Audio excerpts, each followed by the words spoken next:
작가님의 저는 책 중에서 이 부분이 가장 와닿았어요. 분위기로 전달하는 한국식 대화법이라는 내용이 좀 네, 인상적이었거든요. 맞습니다. 네. 같은 말도 상대방은 좀 다르게 이해한다는 것이었어요. 근데 이 내용에서 대해서 좀 소개해 주실까요? 의사소통 방식은 사람마다 각각 좀 다른 방식을 좀 택하고 있어요. 그리고 특히나 우리 한국 같은 경우는 약간 눈치, 분위기, 음, 맥락, 상황을 많이 고려하고요. 그리고 그렇게 윗세대에서부터 전통적으로 내려왔기 때문에 그 부분들이 조금 강화가 되어 있습니다. 그래서 이런 커뮤니케이션 방법을 고맥락이라고 합니다. 그래서 단순하게 내가 뱉은 말, 내가 지시받은 말 이외에 그 안에 무언가 숨어있는 의미가 있는 거죠. 그걸 판단하려면 굉장히 조금 민감도를 높이실 필요가 있어요. 상대방이 어떤 식으로 말을 하는지. 간단한 예를 들어 팀장님이 박 과장에게 지시를 합니다. 내일까지 관련된 자료 준비해 주세요라고 했을 때 이 팀장님께서는 내일까지라고 하면 내일 오전에 받아보고 싶으신 거예요. 그런데 좀 구체적으로 설명하기 부담스러우셔서 그냥 알아서 일찍 가져다 주겠지라고 말하지 않는 겁니다. 그런데 이제 박 과장은 최대한 자신이 업무를 해낼 수 있는 시간을 확보하기 위해서 내일까지면은 퇴근 전까지 준비하면 되겠다. 오늘은 일찍 퇴근하고 내일 아침에 와서 준비를 해야지라고 생각을 할 수 있는 거죠. 그래서 이렇게 그분에 대한 그 상대에 대한 파악이 제대로 되지 않는다면 정확한 의사소통은 좀 불가능하겠죠. 어맥락 커뮤니케이션이라는 것은 이제 내가 말하는 바와 그리고 정말 숨은 의미가 없이 그냥 그대로 말하는 거죠. 그래서 외국에서 좀 경험이 있으신 분들이 한국에 오셨을 때 이 부분이 가장 힘들대요. 네. 칭찬을 막 했어요.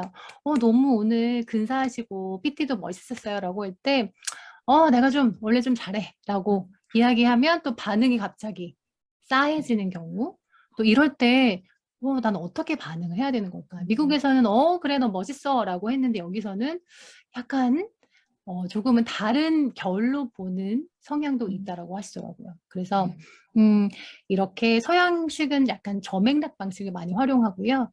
우리나라와 같은 조금 집단주의가 있는 성향에서는 고맥락 커뮤니케이션 방법을 많이 활용합니다. 네. 그런데 이제 요즘 MZ 세대 같은 네. 경우는 자신의 표현을 조금 정확하게 하죠. 그리고 네. 좀 눈치도 덜 보는 편이고요. 그래서 굉장히 다양한 커뮤니케이션 방식으로 우리 사회가 돌아가고 있습니다. 조직도 그렇고요. 눈치가 좀 빨라야 되고 센스가 좀 네, 있어야 되는 부분들이 있으셔야 있잖아요. 되죠. 그러니까 네, 네, 텍스트로 드러난 것 네. 외에도 그 이면에 이 상사가 말하고자 하는 의도를 좀 빠르게 캐치해야 되는데 이런 부분이 맞습니다. 좀 발달되지 않은 분들도 있으실 것 같아요. 이런 경우에는 좀 어떻게 네. 연습을 할 수가 있을까요? 아마 이제 시작이신 분들, 초년생 네. 분들은 이 부분을 발달시키기가 그런 경험이 많지 않으실 거예요. 네. 당연히 이제 넘어지고 깨지고 하는 과정에서 이제 데이터가 쌓이는데요. 조금 제가 쉽게 갈 수 있는 방법을 설명을 드리면 일단은 관심을 되게 많이 가지고 계셔야 돼요. 그 상대방이 말하고자 하는 그 커뮤니케이션 방식에 대해서도 유심히 좀 들여다봐야 되고요. 앞서 우리 대표님께서 말씀하셨다시피 조금 전체적인 그림을 보려는 노력 가장 필요한 것 같아요. 그래서 네. 자신의 업무 또는 내가 말하고자 하는 바만 드러내는 것이 아니라 상대가 말하는 바를 좀 받아들이려는 의도 그리고 관찰하는 것. 말하는 방식을 조금 세밀하게 관찰하는 것도 네. 도움이 되십니다. 그래서 네. 이거를 저는 사회초년생 때 몰랐거든요. 네. 그래서 왜 이렇게 얘기한 걸 내가 이렇게까지 생각해야 되나라고 했던 부분이 있었는데 네. 그런 부분들을 저는 이제 몸소 깨지고 넘어지고 혼나기도 하면서 배워왔습니다. 그런데 그런 네. 부분을 조금 마음을 네. 열고 들여다보고 관찰을 한다면 그런 말센스가 늘어나는 데 있어서 도움이 될 걸로 생각이 됩니다. 네. 요즘에는요, 이제 또 재택근무 많이 네, 하시잖아요. 많이 그래서 하시죠. 네. 비대면으로 업무를 많이 하시거든요. 그래서 네. 메일 등을 통해서 좀 매개체를 활용해서 커뮤니케이션을 하는 분들이 꽤 많이 늘었어요. 그래서 이럴 때 의사소통을 잘 하는 방법에는 어떤 점들이 있을까요? 맞습니다. 우리가 지금 엔데믹이라고 해서 이제 코로나가 끝나가고 있지만, 비대면에 관련된 우리가 편리한 것들은 버릴 수가 없을 겁니다. 그래서 아마 비대면도 같이, 음, 어, 함께 가는 방식을 택할 거고요. 그래서 그럴 때는 음. 정확하게 표현하는 것이 중요하거든요. 그래서 활자 자체만으로도 좀 명확하게 그 사실과 정확성을 판단할 수 있게끔 하는 게 중요하고요. 그리고 한참 뒤에 이걸 읽더라도 상대가 잘 받아들일 수 있게 한 줄 한 줄 한 줄이 아니라 번호를 좀 붙인다거나 아니면 나열식 서술형이 아니라 필요한 내용에 대해서 요목조목하게 1번, 2번, 3번이 필요하고 4번 결과 5번을 할 예정입니다. 라고 순서를 매기는 것도 좋은 방법이 될 수가 있을 것 같아요. 네. 그리고 메일은 사실은 그 감정적인 교류가 많이 되는 소통 수단은 아닙니다. 특히나 회사에서는 그렇지만 어쩔 수 없이 좀 감정을 드러내야 된다라는 상황이면 그냥 짧게 앞머리에 당황스럽고 이러한 상황이 발생해서 저 굉장히 조금 마음이 좋지 않습니다. 그리고 먼저 시작을 하는 것도 전반적인 어조를 알리고 메일을 시작하는 것도 좋은 방법이 될 수가 있어요. 그리고 마지막으로는 이것도 있죠. 네. 미리 보기를 확인을 하셔야 되는데 이제 이것도 많은 사회 초년생들이 놓치는 부분입니다. 내 눈에는 안 보여요. 내 눈에는 완벽한 보고서를 네. 상대방의 입장이 돼서 한 번씩은 미리 보기를 컨택하셔서 그러니까 셀렉하셔서 네. 보시는 것을 추천을 드려요. 이규희 작가님께서 반복적으로 하시는 부분들이 항상 상대방의 입장에서 좀 생각을 해봐라. 그리고 정확하게 그리고 잘 이해할 수 있도록 이야기하는 것이 좋다. 이게 계속 핵심적으로 반복되는 부분인 것 같아요. 네, 맞습니다. 맞아요. 네. 근데 이게 회사 비즈니스 상황에서 중요한 이유는 결국은 업무라는 것은 침묵이 아니잖아요. 네. 효율성인 것 같아요. 그래서 내가 누군가와 대화를 나눌 때 이 대화 나누는 것 때문에 에너지가 많이 든다거나 이해를 되지 않아서 그 사람이 쓴 메일로 이거를 이해하기 위해서 굉장히 많이 품이 든다면 정작 맞습니다. 해야 되는 본질적인 일보다 이런 상황의 일이 많이 들게 된다면 좀 피곤할 수가 있어요. 그래서 맞습니다. 이게 정확하게 상대방이 이해할 수 있도록 하는 것이 중요하다는 것이 결국은 업무의 효율성을 높이고자 하는 높여줍니다. 것이다라고 좀 이해를 해주시면 될 것 같다는 생각이 듭니다. 네, 맞습니다. 네. 정리를 너무 잘해주셨네요. 직장인분들이 영상을 참 많이 보실 것 같은데요. 평소에 말 잘하고 싶은 분들은 어떻게 좀 연습을 해나가면 좋으실까요? 맞습니다. 이게 머리로는 알고 나도 되게 말 잘하고 싶다. 말 좀 잘해서 좀 인정도 받고 나를 좀 잘 어필하고 싶다라고 생각하시는 분들이 많으실 거예요. 그런데 이 마음만 가지고 이제 상사 앞에 딱 서면 식은땀이 납니다. 이렇게 단도직입적으로 하는 방법보다는 슬며시 살살살 하는 방법을 좀 추천드려요. 이게 습관이 될 수 있도록 허들을 좀 낮추는 게 중요할 것 같아요. 그래서 어떤 이야기에 대해서 내가 말하기 편한 사람과 좀 대화를 많이 시도해 보는 겁니다. 또는 내가 어떤 보고 자료가 있거나 중요한 발표, 강의 자료가 있다라고 하면 뭐 남자친구에게든 아니면 뭐 동생에게든 언니에게든 내 이야기 좀 들어봐. 내가 지금 설명을 잘 하는 것 같아. 라고 피드백을 서로 주고받으면서 계속 말하는 연습을 좀 하시는 걸 추천을 드려요. 이게 말하기도 운동하고 동일해서요. 쓰지 않으면 퇴화하고요. 계속적으로 쓰다 보면 늘어납니다. 그래서 저도 이제 아이 둘을 키우고 있는데 처음에 복직했을 때 기내에서 손님하고 응대하는 것이 되게 힘들더라고요. 갓난 아이들하고만 주로 있다 보니 어른인 성인하고 말을 하는 것 자체가 이전에는 잘 됐던 기능들이 퇴화를 하는 거죠. 그래서 굉장히 어색하고 힘들었던 경험이 있는데 그것도 이제 많이 말을 해보고 대화를 하다 보니까 점점 향상이 되고 이후에는 어떤 승객이 오더라도 유연하게 대처할 수 있는 것들이 생기더라고요. 네. 일을 잠깐만 쉬어도 잠깐이 그럼요. 아니겠군요. 얼마 한 정도 4년 혹시 정도 4년 쉬었습니다. 정도 그러니까 말을 네. 원래 잘 하셨던 그러니까 어느 정도는 이제 일을 하셨기 때문에 능숙하셨지만 4년 정도 일을 쉬었을 때는 다시 복귀하셨을 때 이 말하는 것이 쉽지 않았다라는 말씀이시죠. 맞습니다. 네. 네, 실제로 아나운서 분들이나 말하기 전문가들도 이 비슷한 것 같아요. 말을 평소에 계속 할 때는 더 잘해요. 근데 내가 맞습니다. 어떠한 개인적인 이유로 일을 쉬게 되거나 조금 말을 못하게 되면은 다시 뭔가 잘하기 위해서 노력해야 되는 과정들이 반드시 맞습니다. 반드시 필요하거든요. 필요합니다. 네. 네. 그래서 말하기 전문가들도 여러분들과 똑같다는 거, 이거 좀 기억해 맞습니다. 주셨으면 좋을 것 네. 같고요. 그리고 아까 말씀하셨던 것처럼 운동에 비유를 하셨잖아요. 그쵸? 네. 근데 실제로 제가 현장에서 많은 이제 직장인분들을 만나보면 말하기가 두렵고 어렵기 때문에 말하기 기회가 있을 때 피해 가세요. 예를 들어 맞아요. 네. 공보나 프레젠테이션 하게 되면 다른 팀원에게 기회를 주고 나는 이거를 좀 피하고 아이고, 싶어라는 그쵸. 경우들이 많아요. 그쵸? 근데 언제까지 피할 수는 없잖아요. 계속, 그쵸? 직장 생활 맞습니다. 하는데 네. 언제까지 피할 수는 없고 그렇기 때문에 차라리 매는 빨리 맞는 것이 좋다. 저도 그쵸? 공감하는 바입니다. 네. 그래서 좀 일찍 시작을 하시면서 계속 문을 좀 두드려 가는 연습들이 좀 필요하다는 말씀이시죠? 네, 맞습니다. 네. 대표님 말씀하신 것처럼 말을 이미 잘하고 있으셨던 맞아요. 분들도 음. 한동안 안 하면 그 역량이 줄어들 수 있다.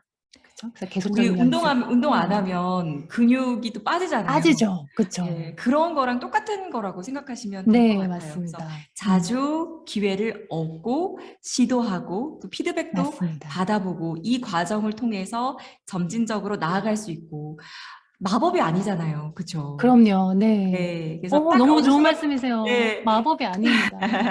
어느 순간 확 하고 바뀌는 게 아니라 순차적으로 어떤 내가 노력과 정성을 기울인 만큼 향상될 수 있다. 이런 말씀을 하신 것 네. 같고요. 저는 아까 전에 이제 저희 인터뷰 시작하기 전에 이규희 작가님께서 문자를 보내셨는데, 저 이런 상황이 좀 처음이어서 긴장된다 이런 말씀을 네. 하셨어요. 그죠? 네.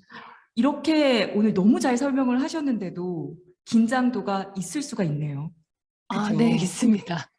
네. 왜냐면 사내에서는 강의를 엄청 많이 해요. 그리고 이제 제가 하던 업에서는 정말 자다가 일어나서도 얘기를 막 할 수 있는데, 네. 물론 제가 책을 썼고 이거에 대한 콘텐츠 인터뷰이긴 하지만 또 이렇게 대표님을 만나서 하는 거는 네. 또 다른 저에게 첫 경험이에요. 네. 그래서 굉장히 좀 소중하기도 하고 네. 좀 의미가 많은 자리입니다. 네. 그러면 작가님께서는 보통 이제 많은 분들이 말은 좀 타고나는 게 있는 것 같아. 나는 그 타고나기를 좀 음, 못해. 이런 분들이 네, 있으시거든요. 네, 작가님께서는 어떻게 보세요? 스스로를 전 좀 말 좀 원래 잘했어. 음, 나는 좀 말을 좀 타고났어. 이렇게 음, 생각하시나요? 전혀 아니었고요.